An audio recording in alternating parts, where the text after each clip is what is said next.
Peoples conference की top leadership के बारे में बात करना चाहते हैं। जैसा कि आप जानते हैं, उनका एक स्टाइल रहा है जहां जो पीसी की टॉप लीडरशिप है वो यहां एक दहशत फैला रही है। मेरे साथ यहां यासिर साहब हैं जो एमएलसी भी रह चुके हैं, एंड उनको बार बार जो पीसी की टॉप लीडरशिप है, प्रेसिडेंट है, मुझे उनका नाम लेने की जरूरत नहीं है, वो बार बार इनको थ्रेटन कर रहे हैं। And the worrying thing is कि वो एजेंसीज जो हैं, सेंट्रल एजेंसीज हैं, वो ईडी हो, एनआईए हो, सीबीआई हो, he is claiming he has the support. तो मैं हमारे जो ऑनरेबल होम मिनिस्टर हैं अमित शाह साहब, मैं उनसे अपील करूंगी, अमित शाह साहब, क्या आप जानते हैं कि आपका नाम लेके मिनिस्ट्री ऑफ होम अफेयर्स का नाम घसीट कर करके यहाँ जो पीपल्स कॉन्फ्रेंस के टॉप लीडर हैं वो आपकी एजेंसीज का नाम अब्यूज करके, आपकी मिनिस्ट्री का नाम यूज करके जो हमारे पीडीपी के लोग हैं उनको धमका रहे हैं, थ्रेटन कर रहे हैं। और ये सिलसिला अभी ही नहीं स्टार्ट हुआ है। जो दहशत पीपल्स कॉन्फ्रेंस की टॉप लीडरशिप फैला रही है वो 2019 के बाद कहीं ना कहीं इनने स्टार्ट किया। हमने देखा पीसी ने कैसे पीडीपी में से लोगों को निकाला। यासिर साहब was also one of them. Khurshid Alam साहब हैं जो अब वापस हमारी पार्टी में आए। तो कहीं ना कहीं ये उनकी फ्रस्ट्रेशन है। वो नॉर्थ में कोई भी लीडर को देखते हैं जो इमर्ज होता है, जैसे इंजीनियर रशीद साहब हैं, उनको अरेस्ट करके उनको जेल में डाला गया। तो ये पॉलिटिक्स करने का तरीका तो है नहीं। अगर आप पीडीपी का सामना करना चाहते हैं तो आप by the power of dialogue करिए, by the power of ballot करिए। आप हमें बैलेट में हराइए, तब हम मानेंगे।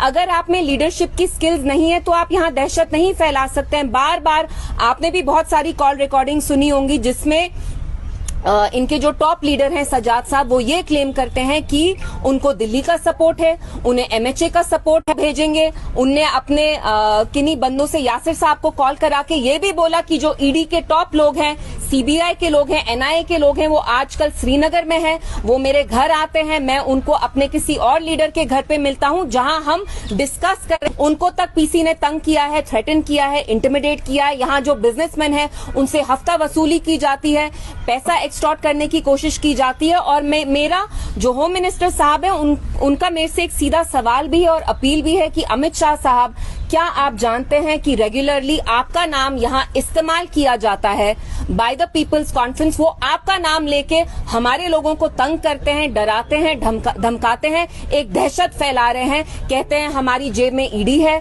हमारी जेब में अमित शाह साहब है, एनआईए है, अमित शाह साहब इज ऑन बोर्ड। एंड वो आपका नाम इस्तेमाल कर करके बार बार, एंड ये जो गाली गलोच का जो अब चल रहा है, सुबह से मैं भी कुछ देख रही हूँ, वो हम सबको डिस्ट्रैक्ट करना चाहते हैं। जो बड़े बड़े मुद्दे हो, 370 हो, जम्मू कश्मीर का स्पेशल स्टेटस हो, आप खुद देखिए जम्मू कश्मीर की सियासत को, हमारी राजनीति को, ये बिल्कुल gutter level of politics, which is why मैं आपके पास यहाँ आके, और मैं पीसी की जो लीडरशिप है, जो अपने आप को लीडर समझते हैं लेकिन वो जो असली में कर रहे हैं वो गुंडागर्दी ही है।